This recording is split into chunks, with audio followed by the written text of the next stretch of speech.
Hey guys, what's up? Welcome back to the channel and welcome back to a new video. So we're actually not working on the STI or the truck tonight. We're actually going to be doing a repair on the Telluride. Kind of a quick repair, but I figured I would show you because it's something that I feel like everybody should know how to do, and I have an opportunity to show you how I do it. And what that is actually repairing a leak in the tire. So today my wife got out of the car, started hearing some air somewhere, and noticed this tire back here was leaking. So if we come up close, you can see the screw right there, and it is leaking. So you can normally take it to a tire shop or you can do it at home. Now we'll see if this holds with the patch kit that I'm going to use.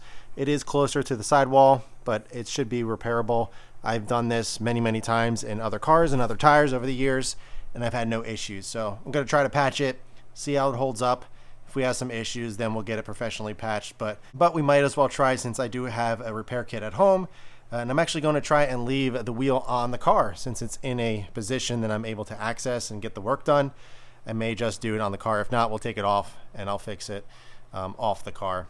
Preferably rather keep it on just because it's easier. But let's go ahead, let's go over to the workbench and I'll show you exactly what the repair kit looks like. So this is what a patch repair kit looks like, one that you can do at home. It is a fairly simple fix. Basically what this is like a file. So you take out the screw or nail, whatever stuck in your tire, stick it in, and you kind of work it around to widen the hole actually a little bit so you're able to get this tool in. These are the little sticks, the little patches that you actually put onto here, shove it into the actual leak, pull it back out, and then it's sealed and you should be good to go. We'll see how this works. It's a pretty small screw from what I can see, and it should hold just fine. So what I'm actually going to do is move the Telluride up a little bit so I have a little bit more access to the screw since it's kind of in the wheel well right now. So if I move it forward a little bit, I'll have better access to where the actual leak is. So let me go do that, and then we'll get working on there. So there is the actual screw that's in the tire. What I'm going to do is just get a screwdriver and pull it out. It's going to let out a lot of the, well, most of the air. The hole's going to get bigger. And then we can go ahead and start on the actual fix with the tool. So let me see if I can get this screw out just with the screwdriver. Another thing that you can do is actually circle it with chalk or a marker or something, just so you know exactly where it is. But this is going to be pretty easy to spot once I take this out.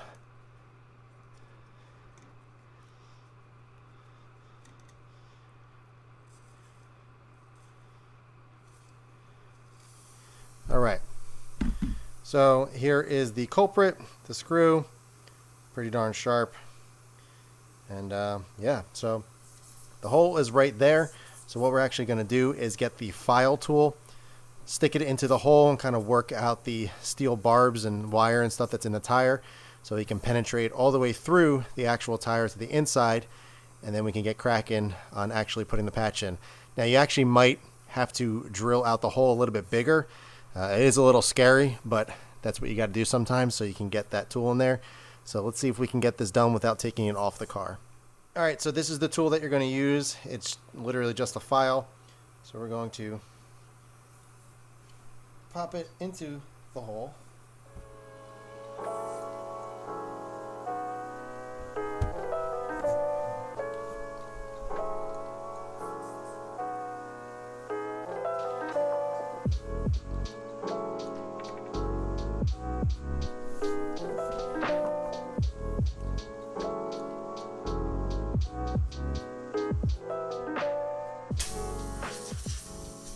All right, so as you can see, I got the whole entire tool in there.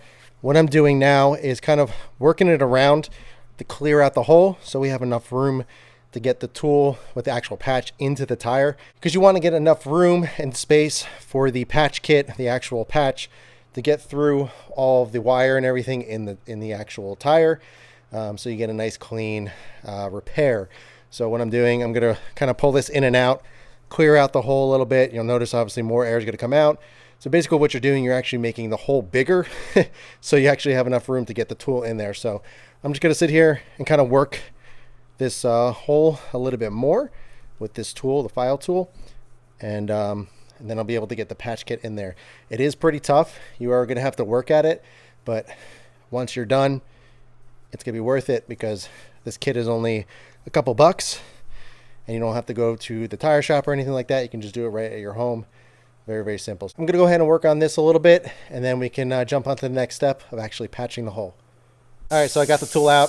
Obviously, the hole is much bigger than what it was, which is what you want. So you're obviously going to lose a lot of air, but the hole is right there. So now I'm actually going to get the repair kit ready and see if I can work the patch in there. All right, so here are the patches. I'm going to take one of these, if I can get them out. All right, so that is what it looks like. It is very sticky. It's pretty much like tar. So what you actually want to do is get the other tool. So as you can see at the end of it, there's a hole, and the tip is in two pieces, so it's separated. So what you actually want to do is slip this through. It's going to take some time, especially if you've used this before and it already has the sticky tar on here, but got to flatten it out a little bit. Just kind of work it through. Basically, you want to work this piece halfway through, and I'll show you what it looks like once I get this work through. All right, so that is the look that you want, and what I do is actually bend it back like that, kind of form it to the actual shape of the tool, and we're going to have to somehow work this entire piece into that small hole in the tire.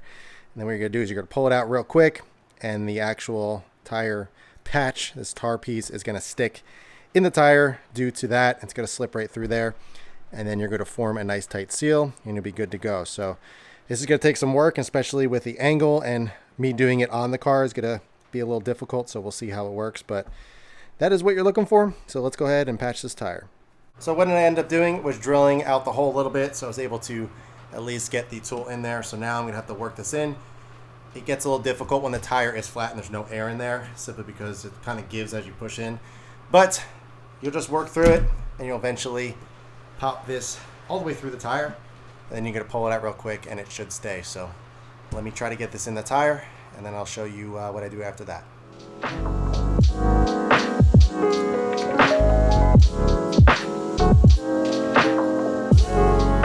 All right, so just spent the last like 5 minutes or so trying to get that in as much as I possibly could. I'm out of breath.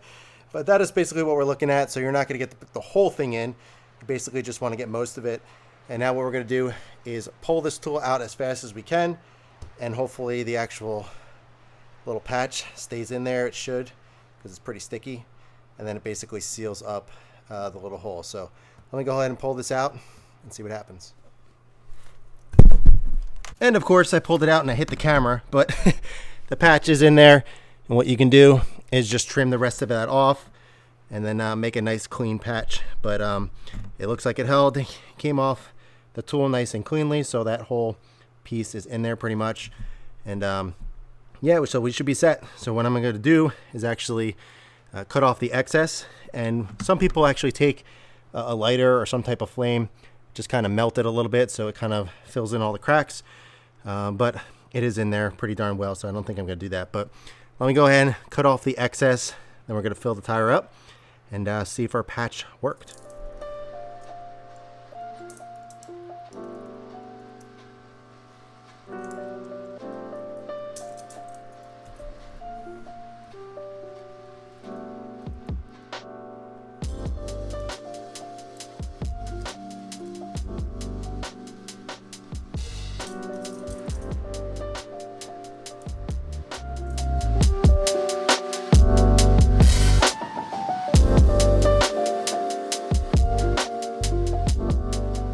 So filled everything up. If you're curious about what PSI level you need to put the tires at, just open the driver door and you got a little chart right here.